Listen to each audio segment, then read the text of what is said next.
नमस्ते मित्रांनो, निफ्टीची क्लोजिंग 25,492ला झालेली आहे. तर आपल्याला बाय करायचं आहे 25,550च्या वर.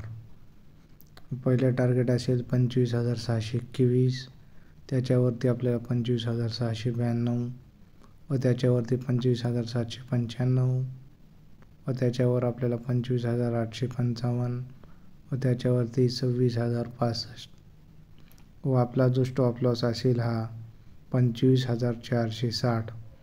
25,460 तुटल्यानंतर खालचे लेवल आपल्याला पाहायला मिळतील 25,319, त्याच्यानंतर 25,175 व त्याच्याखाली 25,080 व त्याच्याखाली 24,995. हे लेवल आपल्याला पुढील आठवड्यात दिसू शकतात. तरी सर्वांनी या लेवलनुसार काम करावे. चॅनलला लाईक व सबस्क्राईब करावे. धन्यवाद.